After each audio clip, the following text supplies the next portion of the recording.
Illinois Stories is brought to you by the Corporation for Public Broadcasting and by the support of viewers like you.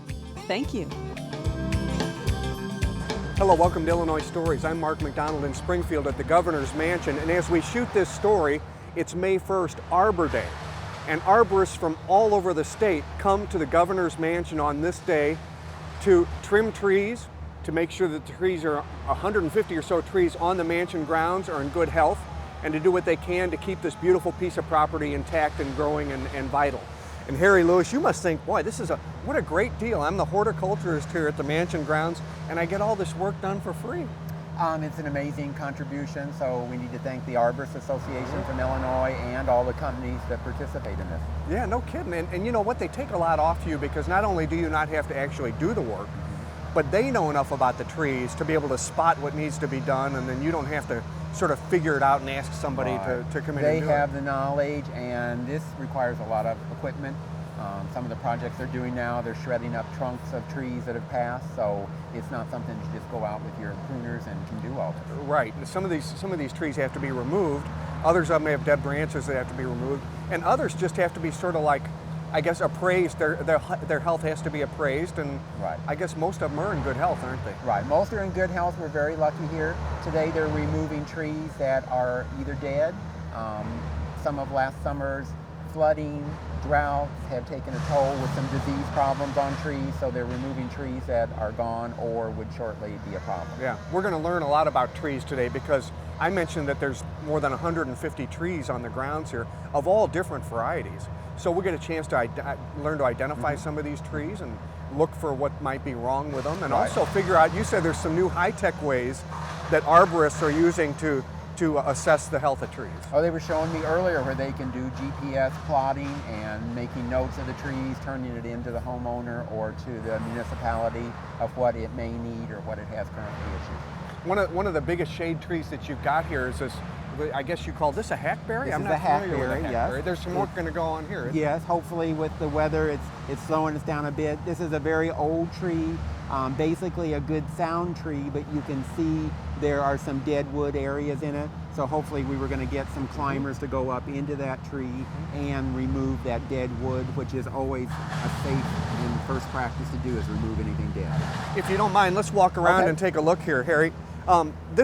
We should probably note, it rained really hard this morning, so we've got some slick areas. We have some slick areas. And these guys don't want to be climbing slick trees. Right, we were worried about the lightning, of course, being up in the trees with equipment, and then just climbing a tree that's wet is a whole different issue, and it could really slow things down. And these guys, just by the virtue of what they do, they have to have a lot of metal objects. They have to be using them as saws, etc., and you can't be doing that when there's lightning flashing around.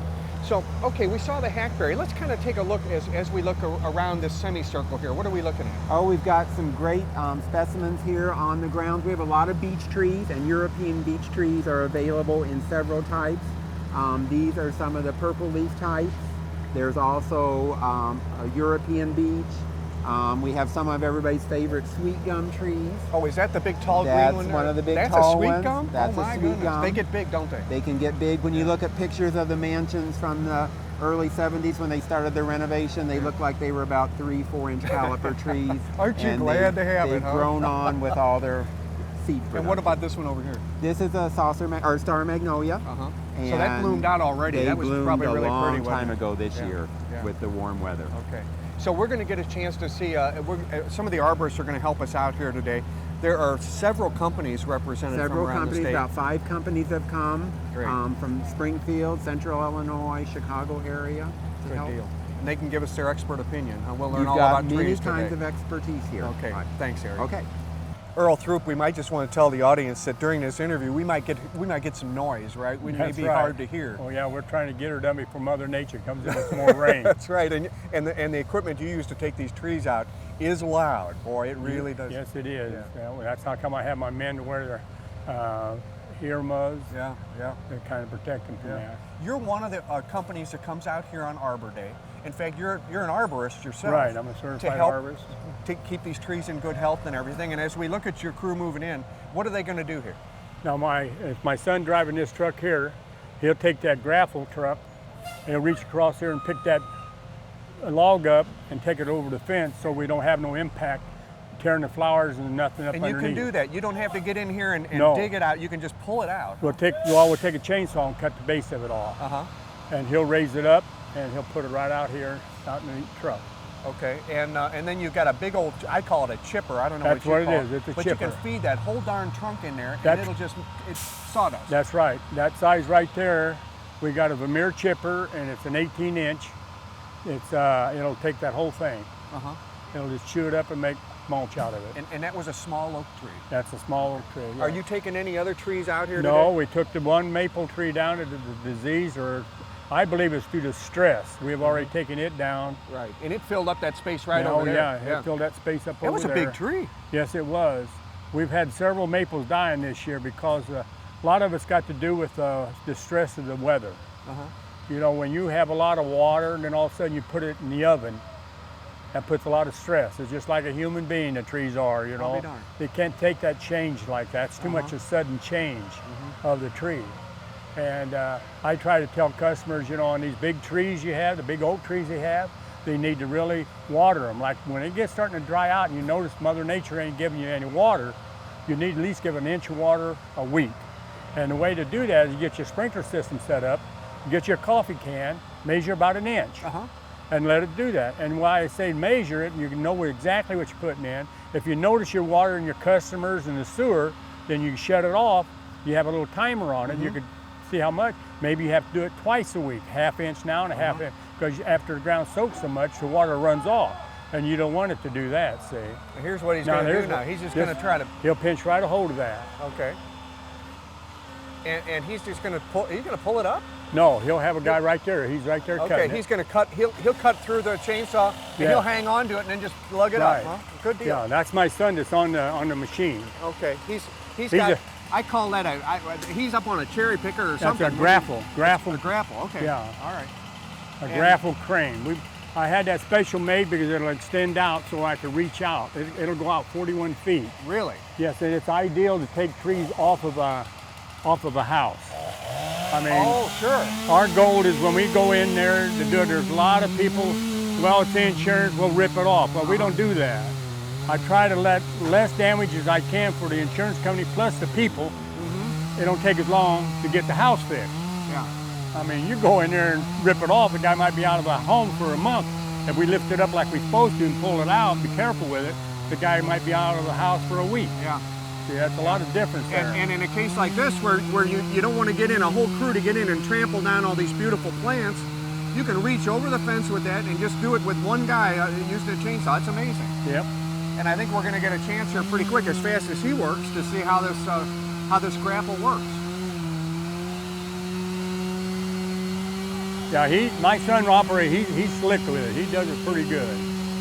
Well, it's high risk work because Yes, if he's it not is. real good with it, you start swinging that Yes. toothpick around, and it could. That's Yeah, right. Now he's getting it twisted off there now. Oh, that saw gets stuck in there. Yeah, he'll work it. Yeah, there it goes. I'll be doggone. I'll be doggone. And he can pick that up, lift it over the fence, and they Yeah. can feed it right into the chipper. Yep. Now the chipper's not there, and my bucket truck's in the road, but if that chipper was there, we'd showed you. Yeah, it's going to pull around though. Yeah, they're Yeah. going to. I'll be doggone. Hey, things have changed, haven't they? Oh yeah, yeah.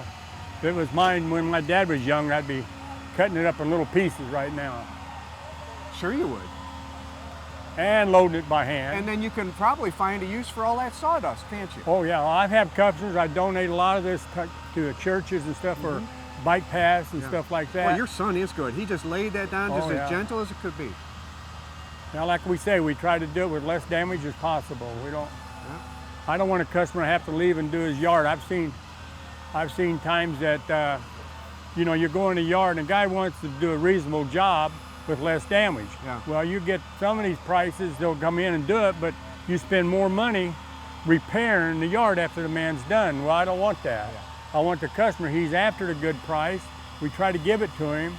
Plus, he don't have to do his yard after we get done. Thanks, Earl. It's been great. Well, I appreciate talking with you. Well, Matt, you're an urban, let's see, how would you, an urban arborist? Would that be? Urban, technically I guess they call us an urban forestry consultant. Or, okay, and you're So- out of suburban Chicago, right? Yes. And what you're doing is, I saw you walking around with what looks like a GPS. Yep. And you were sort of making a map, I guess. That's correct, Mark. So what I'm doing here, this is a GPS machine, and so what we're doing is we're going to go around and we're taking inventories of all the trees on the property here. See if you can turn it So- around there, that way for us, yeah. So basically, so this machine is using the satellites to get the position, and then I'll go within this this list here and mark what species that I'm documenting, and then I'll take a diameter of it and then rate the condition, as well as there's a lot of different structural or disease problems that I can note at that time, and then so that we can make a proper management recommendation for that tree. So what Harry would get here from you is like a map of where all the trees are, the condition they're in, and then does this tree need to be treated this year or next year when you all come back on Arbor Right, Day? right. It may need to be removed, but all that can be considered in the year in between or whenever they get around to doing it. Right. So this is a good management tool for managers of property like this, or a lot of times we'll do this for different suburbs or cities. And so once we're complete with this inventory, we can create a aerial photo map that the manager could use to decide. Okay, I have 1,000 green ash trees that that may have emerald ash borer that we need to remove on a time schedule to make sure that we can keep the area safe for residents, and as well as maintaining the beauty of all the Develop a the urban management forest. plan. Correct. Okay. And you also have some other new technology here today that one of your colleagues is going to show us. What's this called? Right here, this is called a resistograph, and what we're doing here is so this tool is if we have a tree that we're worried about the structural integrity of the tree, we'll take this tool, and it's a very thin drill bit, which will drill into the tree, and based on the density of the wood, that'll give us a readout of the resistance that wood creates on this graph here. Okay, and this is a sweet gum tree, right? And we picked this one because it had some storm damage, didn't it? Right. So so as we can see, this tree, as it was growing, that it probably wasn't pruned properly at a younger age. So what happened was two branches started to grow together in what's called an oppressed fork. So you could see where that branch was growing, Right. and because of the way that it was growing, it didn't have a strong structure. So probably in a storm, that wood was broke off, Yeah. and you could see that this wound is a couple years old as the wood is trying to heal over. Yeah. But that wood that has been exposed, there's a possibility that decay has begun to move down the column of the tree. Okay. And so this is so a lot of trees we might, if it's hard to determine if the tree is going to be a problem that we want to remove, because obviously it's a beautiful tree and we want to be able to keep it. So to be able to be sure, we'll use this tool Okay. to inspect the inside of the tree to know if that tree is healthy and strong enough that we can recommend to keep this tree here. Let's start So- drilling and see what we come up with. So you can see right here, this is a readout of as the drill bit is penetrating the tree. Is that a good readout when it's steady like that? Yes. So that means that the wood so far is solid. And then you can see it does typically, as we get deeper into the tree, it'll read out that it's getting denser, but that's just increased resistance Sure. into the tree. Gotcha. Okay. So good. we've reached the maximum length of the drill bit, Yeah. which is most of the way into the tree here. So we can see that throughout the tree it's very uniformly strong, and we don't So have this any- one's going to be around for a while. So this one should be around for a while. Let's take a look at that drill bit if we could, just Yeah. to. Oh, that's a fine drill bit. So you can see, right, we want to use a very fine drill bit because while we're inspecting this tree, we want to introduce any wounds that we don't have to introduce more decay, which is what we don't want to do. So it's very important to have that very small bit that the tree can easily use its different healing properties to seal that wound quickly. Well, Bill Bolt, you've probably been on Arbor Day. You've probably been here in past years, haven't you? Yes, I have. Yes, I have. As president of the Arbor Association. As president of the Arbor Association, yes, I have. Yeah. So you've seen a lot of trees grow taller and bigger and healthier and unhealthier. Seen a lot of changes here at the mansion over the years. I'll bet you have. A lot of new stuff being introduced and stuff that has died past, that's been taken out. Yeah. So yeah, there's it's always evolving here. So they're always wanting to try something new. Plus, when things start to mature, they get to a point where certain species, they start to, they've lived their life and they start to die back, and that's when, the arborists come in, and help them take things down. This plot of ground, though, is very fortunate because you all come in every year. This forest, this arboretum, is in good condition, isn't it? I mean, it gets a lot of care. This gets a lot of care. With Harry Lewis here, it's a daily, caretaker for. He's an arborist also, and so it's getting a daily attention. So if anything goes wrong, it's usually spotted, right away, and so it can be taken care of. Exactly. One of the things that you all do when you come out here, now earlier we saw them actually removing entire trees. Right. But a lot of times that's not what a tree needs. It just needs to have some dead wood cut out of it. Exactly. A lot of times you're just needing the dead wood of tree. Could have some cankered branches. Some type of fungi move in on it. It could be a droughty situation where you get some dieback. It could be a mechanical injury. It could be lightning damage, storm damage. All kinds of things are involved. And when you just come in and you can just take care of that problem and actually save the tree. Yeah.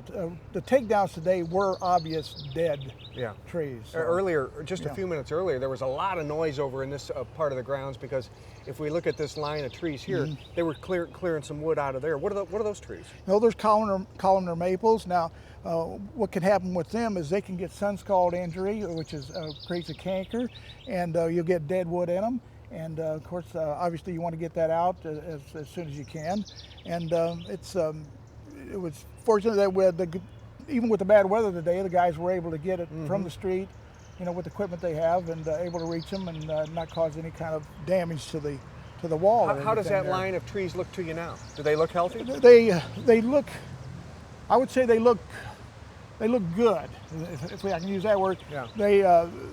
They are having some problems. It's a confined area along there, street side, and there's a lot of things going on. In the wintertime, you have a lot of salt deposited probably in the area. It's an area that's not probably conducive to the best growth for it.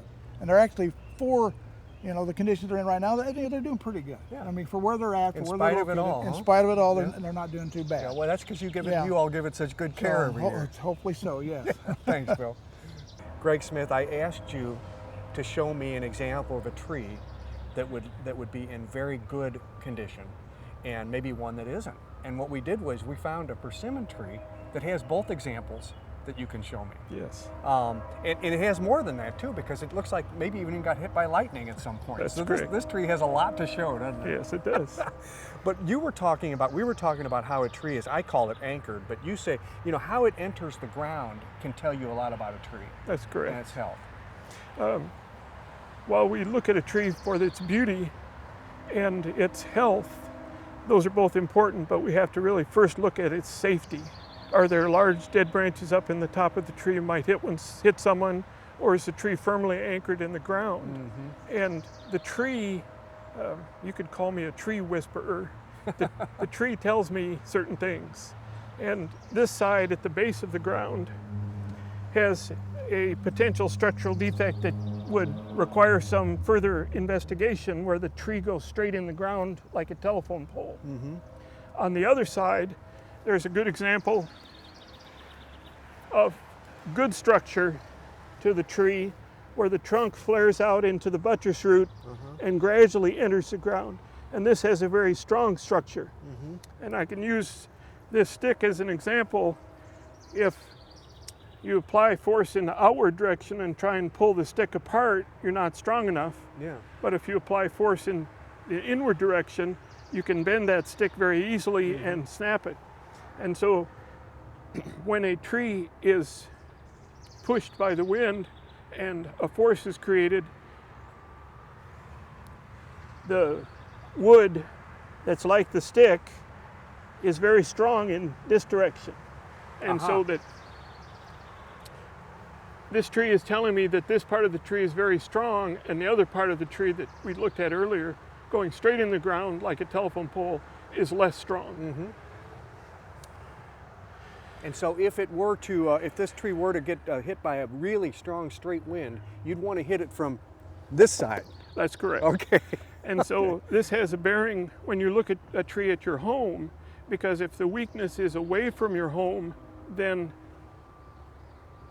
the force of the wind could push it, break it off, going toward your home. Yeah. And so it depends on which way the tree is oriented, and if you take the tree and spin it in a different direction, then there's less of a risk to your home. This is not so much a health issue, primarily a structural defect issue. But sometimes, if we can go back to the other side, sometimes the reason the tree goes straight in the ground is that there's a larger root just below ground that's up against the trunk and is keeping that flare from developing. And I call it the big fat man belly bulge.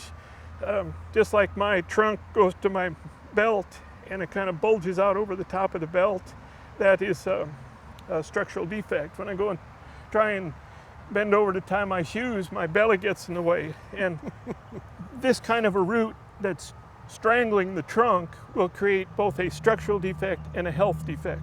So that looking at the base of the tree for that flare and the strong buttress roots that go out is a good way to assess, a simple way to assess the potential for defect and for health. Thank you, thank you. So, Well, April, Tony, every May 1st on Arbor Day, the Illinois Arborist Association sends crews out here, and they do it for free because they want to keep the grounds looking good and safe. Yes, And that's a pretty neat thing. that is. Yeah. Yeah. When you come out here and walk around these grounds, I assume you know a little bit about trees yourself, right? A little bit. A little bit. You probably are like me and or better than I am, but it's a gorgeous surrounding, isn't it? Yes, it is. It definitely is. Why do your members want to do this every year? Well, basically, they want the public to know that you have to properly care for your trees. And caring for your trees is a good thing because it takes away the liability. You know, trees can be dangerous if they're not properly cared for. Also, it's a good opportunity for the public to know that you have to have certified arborists to care for your trees. You know, you have to have a license to be a beautician. You have to have a license to be even an interior decorator to put a bowl of flowers on the table. And these guys here, there's nothing stating in the state of Illinois that you have to have a license to be an arborist. And when you got a guy 40 feet up in a tree Just with like a we running do chainsaw, right here, yeah, you want them to be certified. So, because there is no licensing right now in Illinois. So that's one of our things we're doing today is to let the public know, hire someone certified, make sure your trees are safe, make sure that you got the guys that know what they're doing because they know safety. Well, let's say I have a tree that I have some doubts about, and I want to hire an arborist to come in. How do I know that person is certified? You can look it up on our website at illinoisarborist.org. It says certified arborist. You can go to the page and you can find out who's certified, their certification number, the company they work for, the counties that they work in, so you can find someone and make sure you hire the right person. Super. Yeah. Well, listen, April, thank you, and thank you to your members who were very gracious to us today, but also for coming out here and doing this. This is a neat thing to do. This is a neat thing. Yeah. Well, thank you. Thank you. Partly based on last year's Arbor Day assessment, those 2 Austrian pine trees are coming down. And the arborists will be invited again next Arbor Day to do some further clearing. With another Illinois story at the Governor's Mansion in Springfield, I'm Mark McDonald. Thanks for watching.